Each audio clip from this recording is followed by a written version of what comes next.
Hey guys, welcome to episode 1 of Acting Up with JB. Oh, I feel like this was long overdue for me because I have been trying to do this for at least 2 years, I want to say, because I did buy a whole podcast equipment from Best Buy about 2 years ago now. Yep, 2 years ago when I was living in my apartment back in Baltimore. Wait, that was 3 years ago. Whoa, 3 years ago, I was trying to start a podcast and I got some equipment from Best Buy, a whole little set. It was on sale. It was actually holiday season, so of course, that's when you got to start shopping. And I got the whole set and I returned it because I wanted to buy a laptop because I work from home with one of my jobs. So I was like, okay, let me try and do that. And I had to do what I had to do. I had to be an adult. So sadly, I had to return it to get a laptop to do what I needed to do. But now we're here. Look at us now. So Acting Up with JB, episode 1. I'm very excited to start this. Thank you guys for listening. If you're listening on audibly, thank you for watching. If you're watching visually and you want to see my flesh. So thanks for this. I'm excited for this. I'm very, very, very, very, very, very excited. The name of it is called Acting Up with JB, of course, and I wanted it to be like a double entendre because I'm an actor. I like to act. I like to entertain. I'm an MC. I am a host. If that's not the same thing, it's different. I've emceed weddings. I host different events, including weddings. Um, I'm an actor, like I said. I want to be a talk show host one day. I mean, I'm doing this podcast, so we're kind of getting there. You know what I'm saying? Yeah, I just love doing this. Like, it's so much fun to me. It's fulfilling. It's something I think that God did put me on this earth to do, to entertain, and to make people smile. So I hope that I could do that for anybody that's listening and watching from home. We are here in front of a live studio audience. I'm kidding. I'm kidding. There's literally nobody here. Uh, there's nobody. Everybody's at work. Except for my youngest sister. She's here on vacation for school. So I guess somebody is here, but she's in her room. But yeah, again, very excited for this to start. I want this podcast to be a safe space for all of us creatives. You don't even have to be a creative, just somebody who wants to listen to me jabber, if that's the word. Is jabbering a word? Yeah. Rap, talk, all that stuff. This is where it is.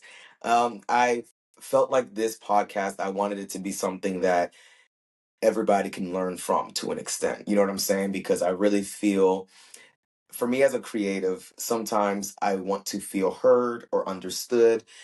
This acting world is not easy. You get a lot of rejection in life. We get a lot of rejection, and I feel like uh, sometimes you got to make a path for yourself. You don't need to necessarily wait for something to come, and then you're like, "Oh yeah, I made it."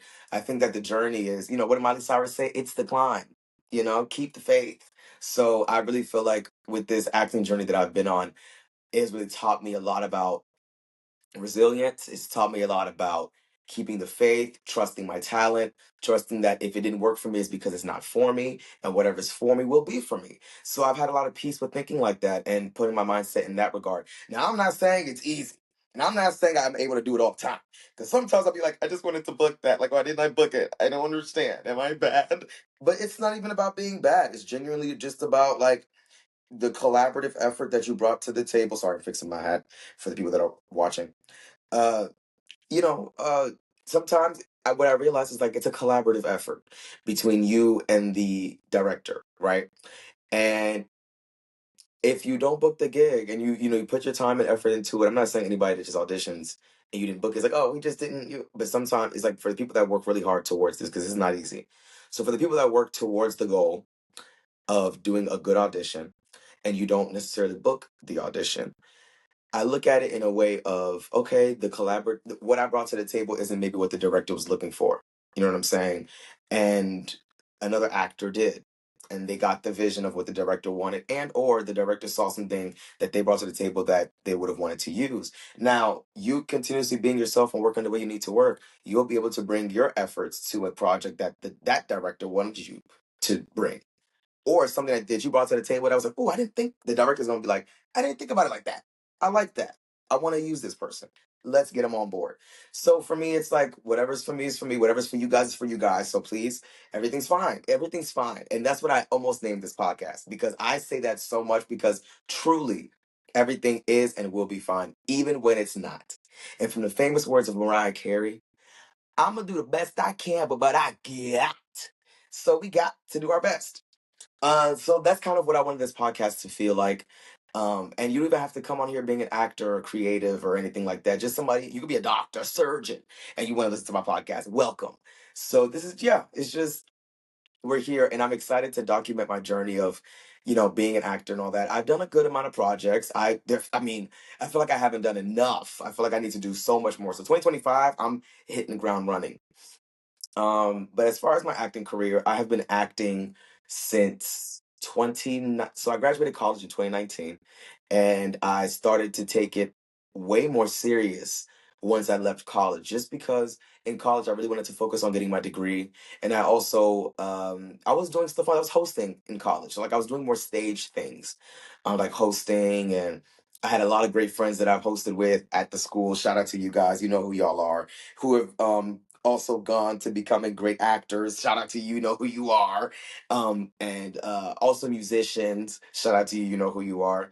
I'm actually would love to have them on here. And this is going to be the thing. The podcast, before I continue my spiel of my life, I want this podcast to be a like a place where people that you could be a creative, whether it's musically or in acting and hosting and creating like content as a director, a writer, producer, things like that. But I also want people that are outside of the creative realm, like people that are entrepreneurs and stuff like that. So I will be having guests. I will be having guests, but I'm going to do the whole lay of the land soon. I'm going to talk about myself for a little bit. So for me, graduated college 2019. Again, I did hosting and stuff like that there. That's when I grew the love for it. I appreciate the people that I ran into at Towson because that's where I went to Towson University. To you. And I met a lot of great people at Towson who have kind of almost in a way gave me some validation of me being who I am. A lot of them were just like, "Oh, Jonathan, you're so funny. You need to be hosting this event." I was like, "I absolutely will not host an event at a college campus with all these college people looking at me." You know what I'm saying? But I was like, I mean, no, if you guys see something in me, I'm gonna try. Ever since then, I got bit by the bug. I don't know. I wouldn't say I was shy growing up, but I was very to myself because I was afraid of being judged and being like talked about and stuff like that. But the older I got, the more I realized I do not care. You're gonna talk about me anyway. So I'm just gonna be myself, be me. This is me. I'm exactly where I'm supposed to be now. If you know the song, you know the song, Camp Rock. And I just feel like, you know, just be yourself. And that's one of the main things I learned about life around that age. Just being myself is the best person to be because I can't be anybody else. So yeah, so in college I got bit by the bug of being on stage and hosting and stuff like that. So once I graduated, I was like, okay, let me find acting classes. Let me do this and that. So I found an acting class through my really close friend who I grew up with. Her name is Tyra. She will be a guest on the show one day. And she got me to this amazing acting studio, and I was able to, and I would hope to have the creator Mark McKinnon on here one day. He's an amazing, amazing person. Learned a lot from the studio. So I went there, learned the trick of the trade. After I did that for about a couple of months, COVID happened. Can you imagine? COVID happened. So now we're in 2020. COVID happens. Like 7, 8 months, I didn't do much acting stuff, and then when things started opening back up again, I started doing a little bit of stuff here and there, and then I did my first couple of auditions in person, booked both of the roles. So I was like, oh, this is pretty cool. So I booked it, and I appreciate God because sometimes when you start in a career, you might do some things that are not paid, but I was able to find some paid gigs in the beginning of my career. So I thank God for that. Love you, Jesus. And yeah, so that was pretty cool. And then from then on, just been continuing my acting career. And this past year, was it last year? Last year, I did my first TV BET project. It was like a movie. I did that. That was really, really cool. I did some web series here and there. Did some YouTube projects here and there. So I've just been really trying to, build my resume and build my portfolio and just work my way up the totem pole. I really do respect the craft. And I understand that not everybody's going to have the blessing of your first big role is a big debut and you're on you're on this really big movie for Marvel as your first project. Not everybody's going to be blessed to have that. And so I just appreciate the journey that I'm on to get to where I'm trying to get because I truly see myself doing some big things. And God didn't put it in my heart, in my mind for no reason. You know what I'm saying? So I'm going to make it. You're going to make it. We're going to make it. You know what I'm saying? So we're going to do what we got to do. So ever since then, I've been working doing this career. And so now we're here with this amazing podcast. And yeah. So one of the things I want to do on this, first of all, before I continue, I'm wearing a beanie right now for the people that are listening, for the people that are watching. Beanies kind of stress me out because I hate when they do that little circular thing where it shows a lot of forehead and then it looks kind of awkward. So I keep having to change it, but it's okay because the next episode I'm gonna have a shape up and I'm not gonna wear a hat. Or I'm gonna have because I have cornrows under this, but yeah, it's really annoying sometimes wearing a beanie, man. I'm not gonna lie because it has to look a certain way. You know what I'm saying? So now, hold on, there we go.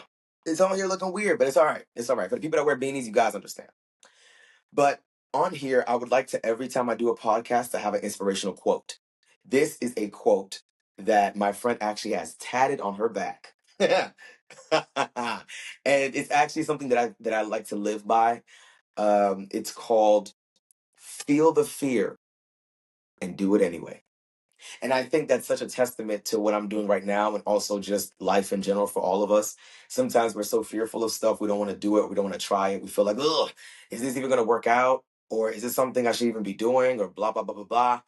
But I think it's really important to remember that in fear will cripple you and make you not do what you're supposed to be doing. You know what I'm saying? Or it makes you just second guess your talent and yourself and your intuition. And then you just blink. It's like been a year or two since you could have tried the thing and you never know where you could have been with said thing. So I definitely feel like shout out to my friend Tyra. That's a little back tat. And I love it so much. And I try to think about that as much as I can. And it's like even with this, like I said, I was supposed to do this podcast years ago. And now here we are. But there's no better time than the present. There's no need to dwell on the past. Um, so that's just what life is. And I would hope that with this podcast, it helps you guys remember that we're all on this same journey. Like, let's all grow together, huh? Let's all grow together. We can do this. Feel the fear and do it anyway. That's what I'm doing right now. Peeing a little bit right now as I speak, but I'm doing it. You know what I'm saying? So shout out to me, shout out to you, shout out to keeping the faith. So that's the quote. I did want to say that I wanted to start. So this is going to be the lay of the land of the podcast. I would like I said, inspirational quote. I gave a little spiel about me and who I am and the acting career that I want. Um, I guess I could also talk about um, just what I want to do pertaining to my acting career. But before I do that, I also wanted to just keep in mind that like we will be talking about acting stuff, but we're also going to be talking about fun stuff. We're going to be dealing with favorite movies of mine and TV shows, and that's going to be something I'm going to love for you guys to start commenting if there's a comment section wherever I'm going to post this. But it will be on different platforms. Comment different movies and shows, or DM me or text me if you have my number. Different ideas that you like for me to talk about, whether it's TV, movie, stuff like that, what we can dissect. I did want to talk about the movie Carry On.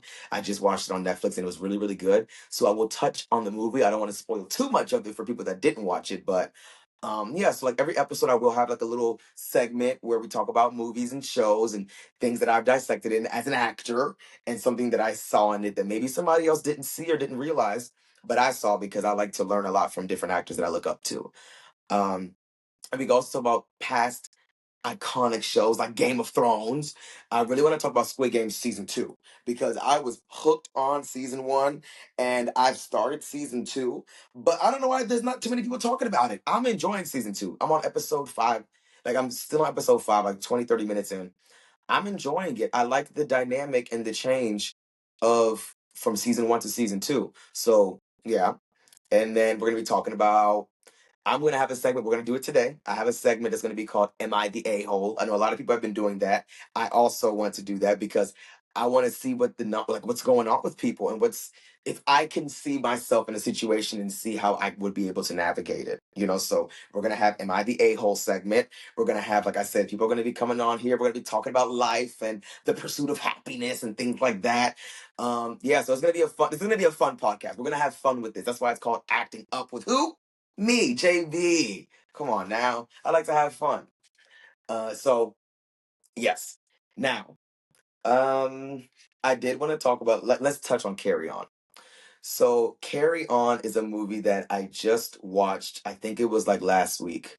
And I really truly enjoyed the movie. I enjoyed how I was on the edge of my seat from start to finish. Like, first of all, shout out to the cast. All right. Taron Egerton. I've been watching him since he was on Kingsman. You're iconic. man, I would love to work with you one day. But I don't know if I can keep up because you run in every movie that you're in. Now, I've definitely seen myself growing up and running. Like, so I grew up watching Skyfall, you know what I'm saying? Watching Martin, watching Fresh Prince of Bel Air, watching Bernie Mac's show, watching That's So Raven. You know what I'm saying? All these people are who I, first of all, Chris Tucker, man, I hope to do a movie with you. Eddie Murphy, oh God, there's so many people I look up to. So many people I look up to. Everybody I just named, and then some. Chris Tucker, Eddie Murphy, Martin Lawrence, Raven Simone. God, there's so many people. There's so many people. I'm sorry. I'm drawing a blank right now. We're gonna throughout the episodes of the podcasts, I'll be bringing up more and more people I look up to that I hope to work with one day on set, and I know it's gonna happen. I know it's gonna happen. I'm manifesting it now for my life, and it's on video and audibly. So back to the movie. Carry on. Taron Egerton, you're iconic. Sophia Carson was his love. It was his girlfriend in the movie. Shout out to you, Sophia. I know she was in, I think, Descendants. Jason Bateman, the king you are. I've watched Jason Bateman movies for all. Like, I mean, I think I was a teenager watching movies like The Change Up, Identity Thief, and then he had the iconic show. I mean, yeah, show Ozark. Like, are you kidding? So Jason Bateman is so good, and in the movie he was so demonic. I'm like, why are you so evil? But you did a really good job with your role. I enjoyed. Theo Rossi, you're a really cool guy, but you're very evil in the movie. I didn't like the eyes you gave when you were trying to like you had death in your eyes, like you were ready to cause some chaos. So shout out to you as an actor. Your mustache scared me. I was terrified. Let's see who else was on here. Danielle Deadweiler, you're iconic. She was in that movie Till. Shout out to you. And she was really cool. She's very expressive, and I love actors that like it's almost like Amanda Seyfried. I think that's how you pronounce her last name. Her eyes tell a story, and that's what I saw with Danielle. So shout out to you, my homie Cinqua. I hope I said your name right. Cinqua Walls. You're a king. This whole movie was great. This movie was really, really good. It kept me on the edge of my seat. Like the cast was great to me. I enjoyed the cast. I enjoyed the process of like just the whole thing and how it's like what I realized, and this is also tying into today and walking in what you're called to do. With his character, I was seeing that he was just going with the flow of life because he tried to go into the police academy, right? And he was just like, I tried to get a police academy. They didn't look at his application, or his application was denied, something like that. And he just gave up. And sometimes we are at a point where we just give up and we're just like, I mean, whatever. Let me just keep working at this damn Starbucks. Let me just do what I got to do. Especially because in the movie, spoiler alert, spoiler alert, spoiler alert. So you might have to skip the next 30 seconds. Um, yes, in the movie, his girl's pregnant and they just find out. So now he's just like, okay, now I really got to stay here and make money because what am I going to do? Try to do this police academy thing again, and then they deny me again? Or what if the life is uncertain? And as a guy, I understand that because as a guy that wants to provide for his family one day, me, I understand the mentality of like, okay, I have to find ways to be financially stable and ready to do what I have to do. So I loved the idea and the fact that he really was pushing for that. But I also feel like you shouldn't let your dreams go because you got denied. Like, as I said in the beginning of the podcast, it's really hard to always face rejection, but you got to be resilient because you never know when you're right there. You never know when your opportunity is right there. So it's always good to just keep trying and trying and trying. This hat keeps sliding up. This hat keeps sliding up. Lord have mercy. At this point, I'm about to put it on the top of my eyelid. There we go.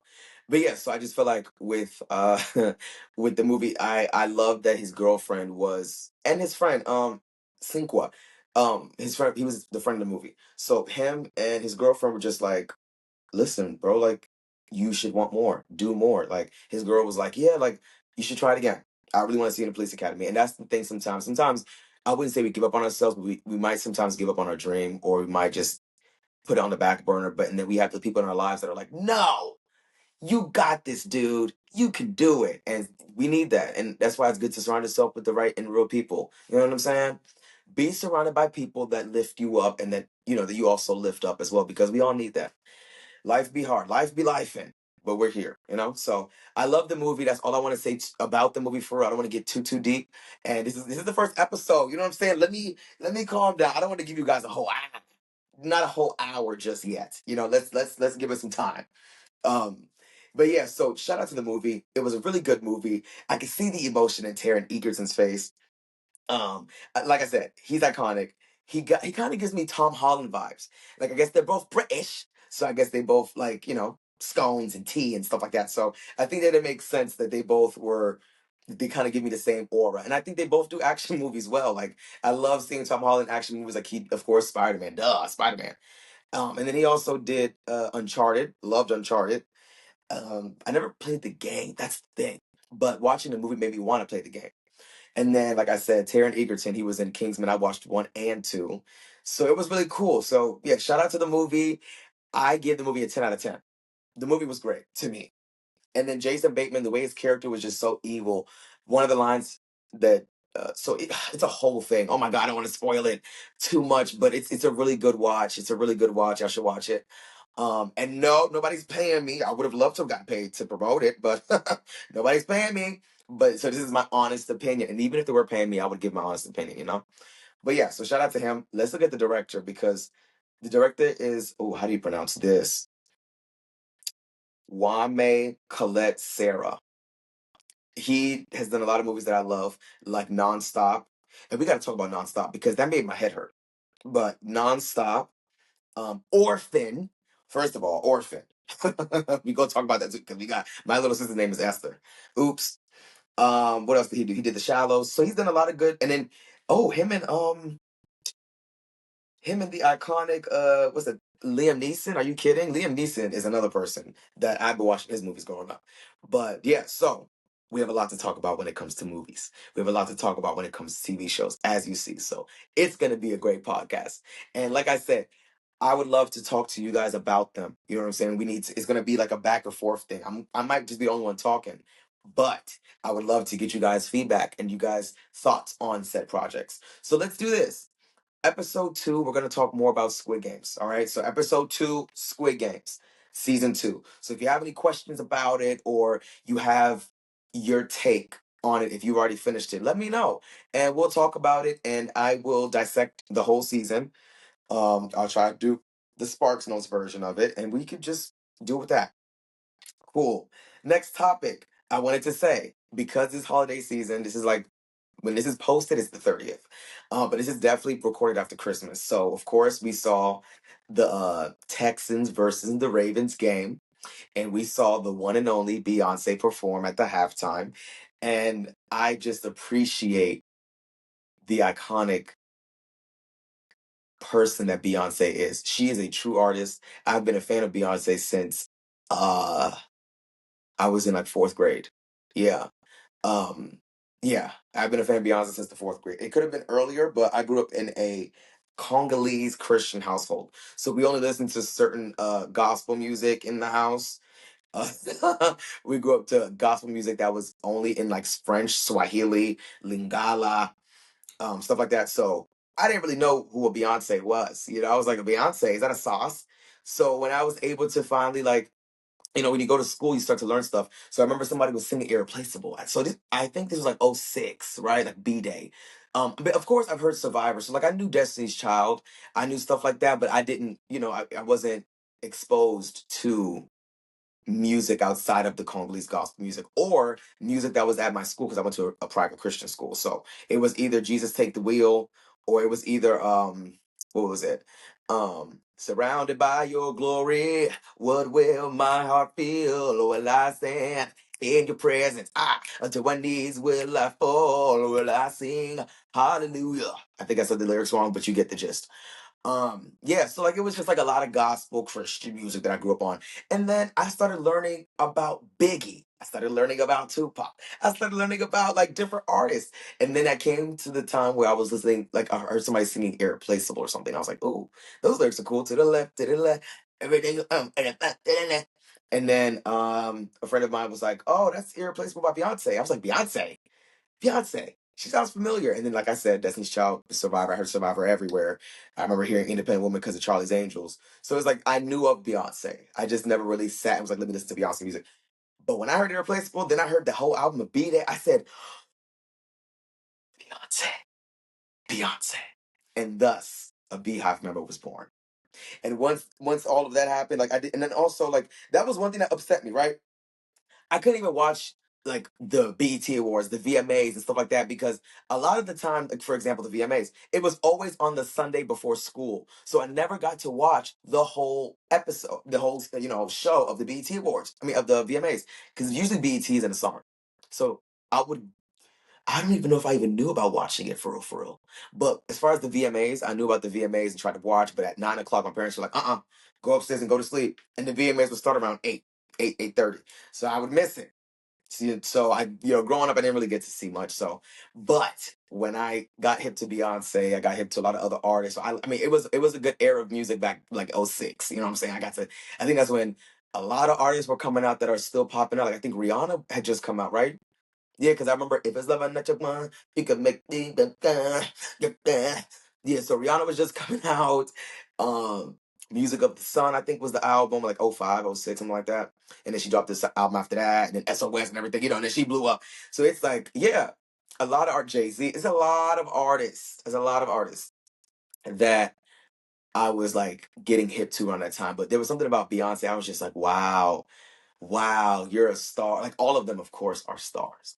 And then Kanye, what? Oh my goodness, it was so many people. And so I was like overwhelmed with trying to catch up to music. You know what I'm saying? So now I feel like I'm well versed now. Like I know a lot of different music, ranging from, of course, Christian to pop to R&B to hip hop to country to what else? I don't know, all that stuff. And so yeah, so I've been a fan of Beyonce for a very long time. And so to see Beyonce perform at the halftime, I was really, really, really, really excited. It was so good. Oh, I was glued to the screen from start to finish. And it was really exciting because I don't think Beyonce has performed on stage as far as like a stage of like a show or something like that for years. I mean, she went on tour Renaissance, of course, and I was there. I was there, trust and believe. But yeah, like I think like as far as a televised performance, I don't remember the last time she did one. It had to have been like 2018 maybe or something. 2018. Wait. I don't remember. It was before COVID, I feel, if I'm not mistaken. But either way, no, yeah, great performance. I enjoyed it. 10 out of 10. Beyonce, the vocalist you are, the dancer you are. This like I mean the design of this like of how you were able to bring all these lights together. I mean, she's known for doing iconic things like the lights. I watched the documentary of Renaissance and how she said she's obsessed with the lights. So to watch the performance, to see it, my whole family watched it. It's like it was like an event. Anytime Beyonce performs, I make sure my family we all sit and watch it and be entertained because Beyonce always entertains me. So shout out to you, Beyonce. You did great. I enjoyed it. Now, here's the stressor of being a beehive. We never know what her next move is. We never know what her next move is. And it's such a headache because Beyonce, please give us like I don't know what to do. So after she performed, I have some friends that are also Beehive members, so they sent me a text and we were all on the phone kind of with my sister was on the phone with her friend, or I was on like recording my reaction and stuff like that. So they were talking. They were like, "Oh, Beyonce posted something on her page." I'm like, "Okay, gotta go." So I went to go and check. And it said January 14th. So now we're on a waiting game. Countdown to January 14th. I don't know if it's a new album. I don't know if it's a new single for Act Three. I don't know if it's announcement of a new perfume, or maybe she's doing a cologne now, or maybe she's doing some more sacred stuff for the hair.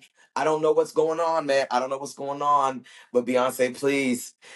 I don't know if my pockets are ready. They're gonna have to be, but I'm just like, it's a lot of stress to think about. But it is what it is. It is what it is. It keeps us on our toes. So at the end of the day, it's exciting, but sometimes it's good to know so that we can prepare. But yeah, I guess we're just gonna have to see January 14th. So we'll talk about it here on the podcast. Yes. So shout out to Beyonce. Shout out to Queen B. All right. So now we're gonna start the "Am I the A-hole" segment of the show. I'm gonna sing a little jingle. Am I the a-hole? Am I the a-hole? Yeah. Boom. Am I the a-hole by Jonathan Balagizi. All right. Am I the a-hole for saying yes to my boyfriend's public proposal and then turning him down in private? Yikes. So, my boyfriend and I have been dating for about 3 years. They're in their late 20s. Things have been good, but I've been clear that I'm not ready for marriage just yet. I've told him I need more time to feel comfortable with such a big step. Understandable. Understandable. Well, a few weeks ago, we went to a big party hosted by his family for his dad's 60th. I noticed that he was acting a little nervous, but I didn't think much of it. Then during the event, he got everyone's attention. Oh God, he probably picked up a champagne glass and rang that joint. Clink, clink, clink, attention, attention. Okay, everybody, let's place ourselves at the party. All right, we're at the party, guys. Woo! Happy 60th birthday, G-Pa. Yeah. All right, cool. Now he got everybody's attention. He got down on one knee and proposed to me in front of all of his friends and family. I was completely caught off guard and panicked. Now that's already red flag number one to me. I felt like if I'm going to propose to, the person I'm going to propose to, I feel like that's something we talked about and we both agreed that that's what's going to happen. You know what I'm saying?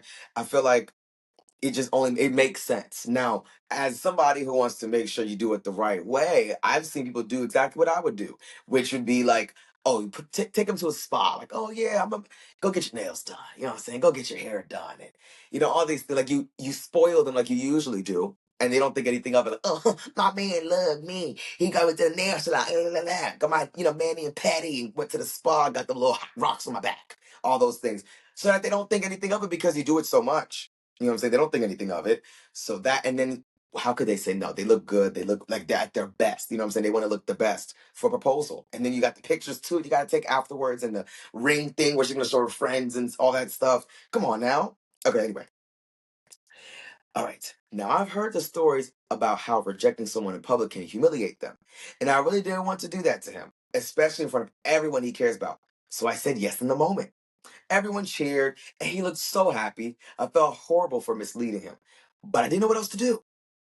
After the party, on the car ride home, I told him privately and explained that while I love him, I'm not ready to get married yet, and that I only said yes to avoiding embarrassing him in front of everyone.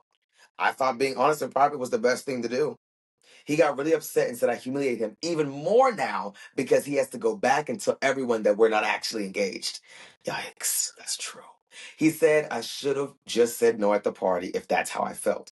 I feel terrible that I've hurt him and put him in this position, but I also feel like he put me in a spot in front of everyone without considering my feelings. We've yet to tell his family or anyone, and they keep calling and texting to give their congrats, which is upsetting him even more. And I'm seeing videos his friends posted online of him getting on one knee, God, getting on one knee. So it's pretty public now. Oh my God. So should I have just said no in public? Or was I right to spare him the embarrassment in the moment? Let me fix my hat. Lord have mercy. Let me fix my hat while I think. Gosh. I mean, what a story. I'm so stressed. Okay. And it's not even my proposal. Can you imagine? All right. I feel like I'm putting myself in his shoes and I feel really stressed and I feel overwhelmed with sadness because let's I'm gonna play this on both sides. All right. So we're gonna start off with the guy. You love this girl. You know what I'm saying? You love her. You see your life with her. And a lot of guys say when they know, they know. You know what I'm saying? That's why I don't know yet because I haven't met the right person for me, I guess. So I don't know. But from what I've been hearing, a lot of guys be saying when they know, they know.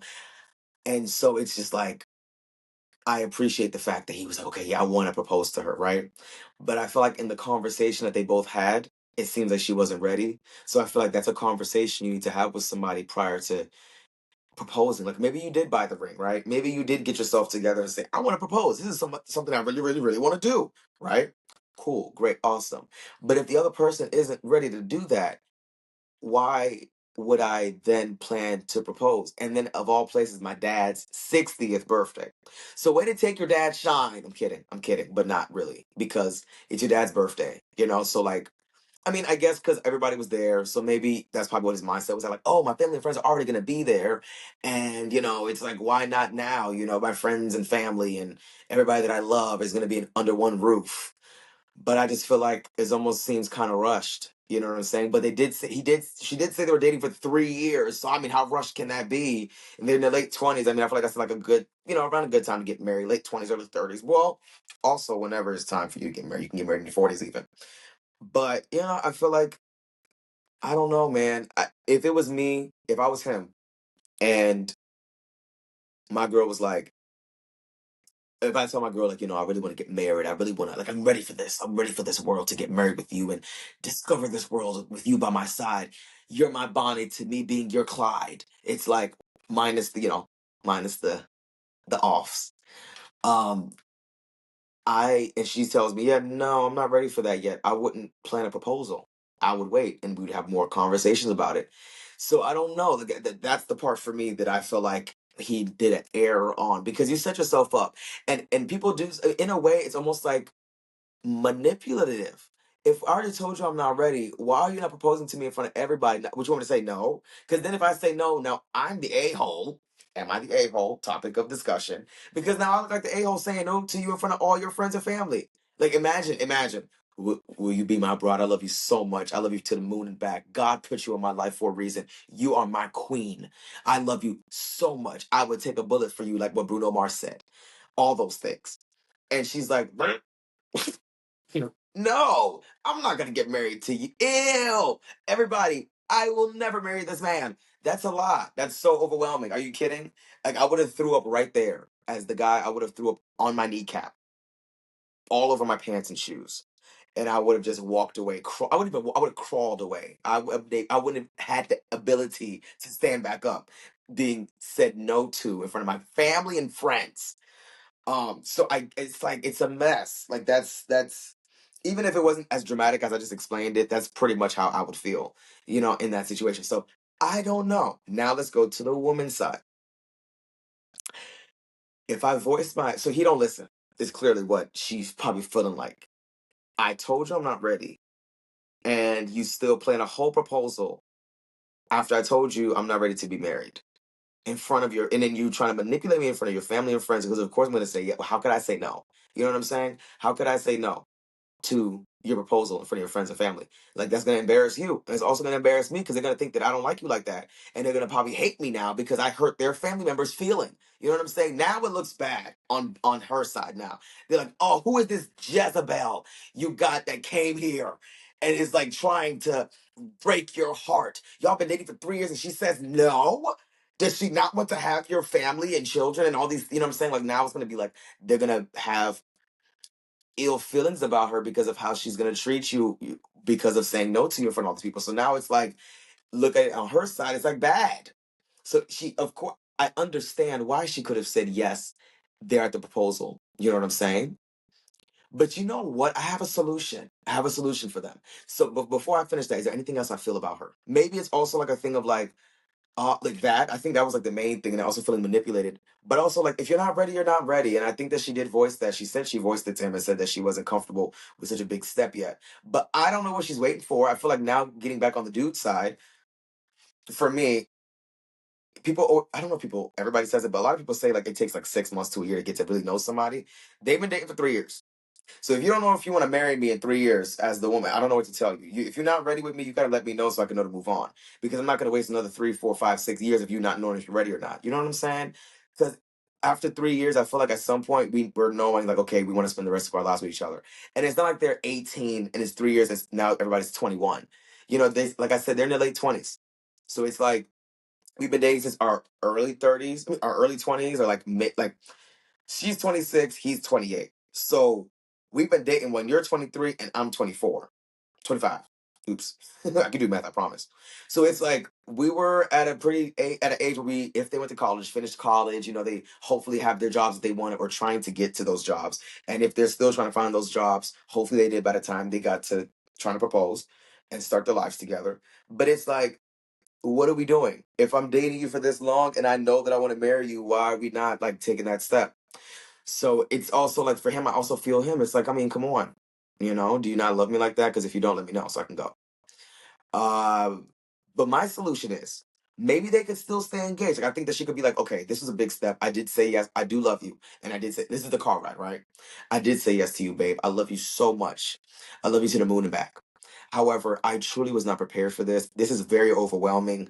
I'm scared. Like, you could just say, I'm scared. Genuinely, I'm scared. And I think that's what she is. She wants to feel comfortable with such a big step. So it's like, maybe the proposal could take some time. Like, maybe they could have a year proposal. They don't have to get married so fast. Like, oh, we're getting married in 3 months. Maybe they can get married in 2 years. They propose, they're engaged. They're like, oh, she could be like, oh, my fiance, he left his keys. Oh. And he could be like, oh yeah, my fiance gonna pick me up after work. I'm so excited. My fiance. Oh. They can do that for like 2 years. You know what I'm saying? So that way, that could build their confidence within each other and within the step that they just made towards getting married. That way it could be a thing that they don't stress too much about. You know what I'm saying? So I feel like with all that being said, maybe it's better for them to just take their time, you know? So that's my advice to that. That is a very sinister thing. I mean, that's so insane. Oh man. I'm putting myself in his shoes and I just feel bad, but I'm also putting myself in her shoes and I feel bad. So it's like I understand both sides of the spectrum. But if I'm gonna plan a public proposal, I'm gonna make sure we're both on the same page about getting married before I do that. I know that. If one thing's for certain with me, I'm gonna make sure we both on the same page. Cause I'd be damned if I'm gonna do all that in front of my family and friends and you say no and you walk away clacking and I sit there with my kneecap on the floor. But I do want to say we have reached the end of episode 1 of Acting Up with JB. I thank you so much for watching. I thank you so much for listening. If you're listening, and if you're watching, thank you for that. Hopefully, me fixing my hat wasn't too annoying. Hopefully, you didn't see me spit everywhere. I really enjoyed doing this. I am so excited to see where this podcast goes and where it takes us. Um, I'm excited for success for all of us. I do want to say that I also want to note that let's love on each other more. Let's appreciate each other more. Let's show each other love and give each other our flowers while we're still here because it's very important to spread the love. You know, I don't want to sound sappy and all that, but I do feel like it's important to note that I would like to know just to let people know like it's important to let your loved ones know that you love them and that you appreciate them while we're all still here because tomorrow's not promised for any of us. So on that note, love you guys for watching and listening or listening. And I appreciate you guys for taking the time to do this. So I hope you enjoy the rest of whatever you're doing today. Whether you watch this in the morning, I hope you have a great day. If you watch this at night, I hope you sleep well. Um, if you're working, I hope you have a great shift. Um, what else would you be doing if you're doing a podcast? When you're listening to a podcast, I hope you enjoy your shower. If you're listening to us in the shower, I hope my voice was nice and sultry for you. And yes, I'll see you guys on episode 2. Bye.